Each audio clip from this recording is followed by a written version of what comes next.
Swan Lake is an extraordinary ballet in terms of the music. Swan Lake is the score that changed the course of ballet music history. It's the most important ballet in the 19th century repertoire. It just set ballet music on an entirely different pathway.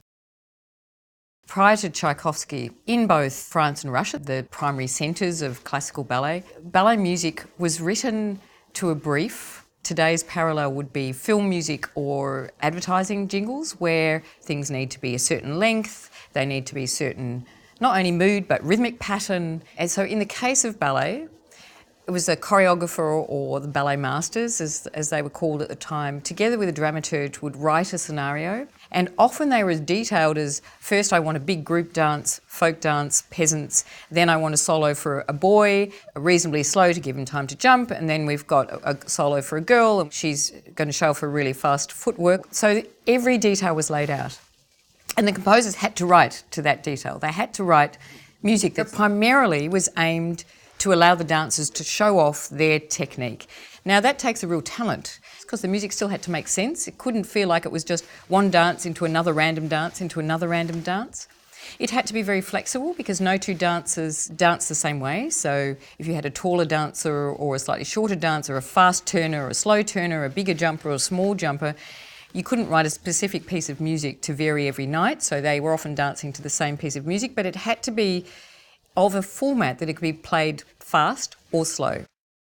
Tchaikovsky was one of the greatest composers who ever lived. He's one of the greatest melody writers who ever lived, and never written a ballet before. So fortunately for the world, Tchaikovsky said yes to writing Swan Lake.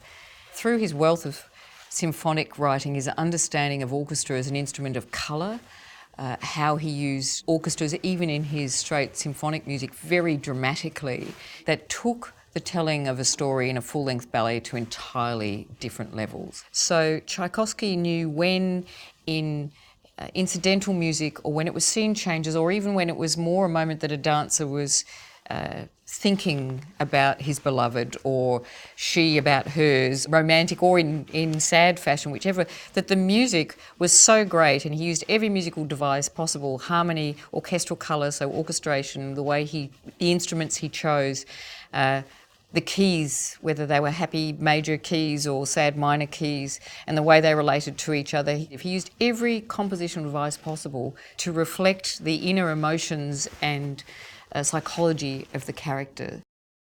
So Swan Lake was composed 1876, 1877. From the moment it was written, the order of the dances and the order of the music was changed because it was more bits of incidental music. It was really common at the time for a dancer to say, I don't want to do that dance there, and can we move it?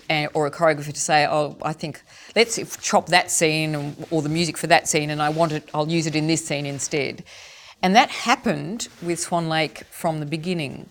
Musicologists have pieced together what they think the original order was, and also it was very common at the time to have posters hanging outside the theatre which gave you numbers in which things were going to be danced. So using the posters of the period, they've also gone, okay, at the first performance, this number was performed here and this number was performed here. Because the really traditional, what are now seen as the traditional classical Swan Lake, for example, the Black Swan, the famous Black Swan pas de deux, which traditionally is now in Act 3, originally was in Act 1. So from that perspective, it's quite different to a Nutcracker or a Sleeping Beauty that came later, though Tchaikovsky's two later ballets, because by then people recognised the genius of what he did and left those ballets more intact. But if you look at different versions of Swan Lake, whether it's the Bolshoi or the Kirov or the Australian Ballet's own two versions, the Stephen Bain Swan Lake or our Graham Murphy Swan Lake, the Graham Murphy Swan Lake actually restores the music for the Black Swan pas de deux, which is traditionally in Act 3, puts that back into Act 1.